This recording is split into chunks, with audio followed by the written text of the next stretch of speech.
Hello everybody, this is Binton7 on my BintonGaming channel. Welcome back to Sonic R. Check this out.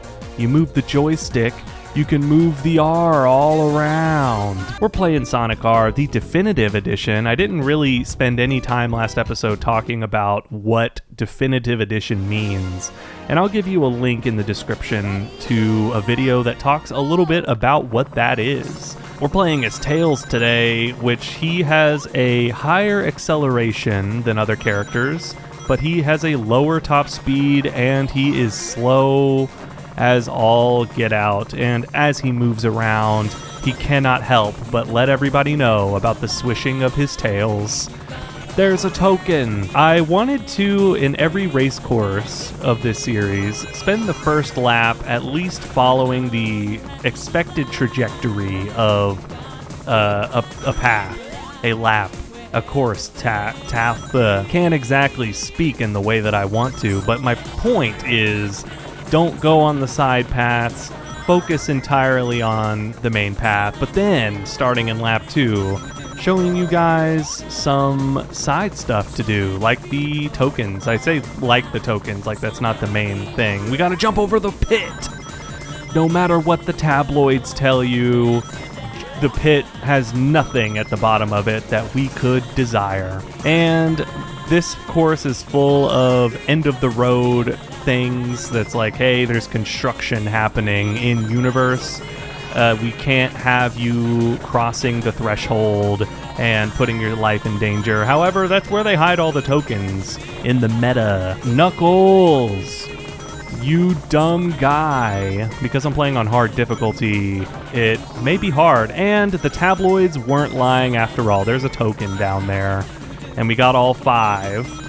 And luckily, like I said last episode, you only need to come in third if you want to have the 5 tokens mean anything and unlock the character that is desirable for the current course. And dang, that bumper is stopping me from fulfilling my lifelong dreams. Actually, no, it's not. I'm in first place.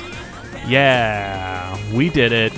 And Tails doll. In my original series on this game, something else I didn't mention is that I played the Sonic Gems collection version of this game on this channel 13 years ago.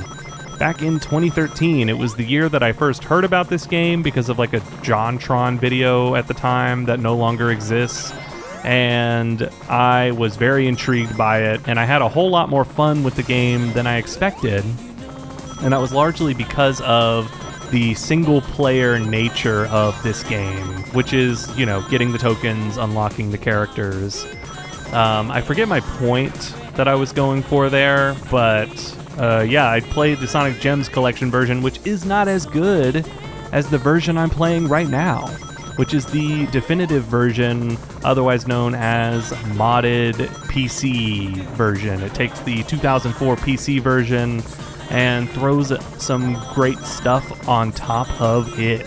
I'm going to have a list of all the mods that I'm using in the description, but my goal was not to mod the game to improve it on a mechanical standpoint, but instead improve it on an authenticity standpoint, essentially restoring the things that made the Saturn version so special and the things that were lost in translation as this game slowly devolved into an unplayable mess on PC. I highly recommend you check out the Blaze Hedgehog video on playing the definitive version of this game, because that's what I'm doing right now.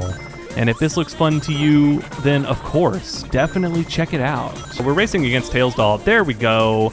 Tails doll. That's the topic of conversation today. I did this really fun sequence where I was really playing into the Tails doll curse, quote unquote, that was kind of going around on the internet at the time. Because Tails doll is creepy and now he's dead. And I was considering, when I revisited the game today for this series, playing into that again, but I decided to just instead go the typical route of I'm showing you guys everything there is to know. It's storming. It's a stormy night, and hey, we're Tails doll, so we can go on the surface of water without slowing down at all. That is one of his benefits. He's a really slow character with all right handling. But yeah, take advantage of the water mechanics. Water is nothing if not concrete to this lovely little devil. This time, we're focusing on getting the Chaos Emeralds. That's the typical structure of these videos, where we get the Chaos Emeralds as the unlocked character, and then we move on. Although, the boost panels that take you forward in a really fast way, they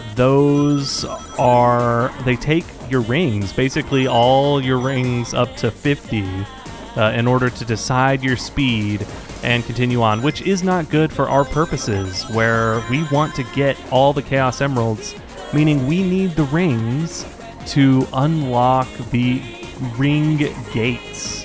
And we're in 4th. There's so much to talk about with this game, and I'm going to drop a hot take for you. It's not a hot take at all, but it's more so information. The vocals of this game, the vocals of the music tracks, they're so weird in the context of a Sonic game. The background tracks, the instrumentals, those are a whole lot more Sonic-like. And I do love the vocals, which is why I have them on. But admittedly, if you're playing this game and you're like, this is a little too jarring and odd for me, you can turn those off. It's in the options of the base game, even back in the Saturn days. And that was Radical City. We got the Chaos Emeralds. We got in 1st place. We've unlocked Tails Doll. Chaos Emeralds today. We didn't have to do any re-races.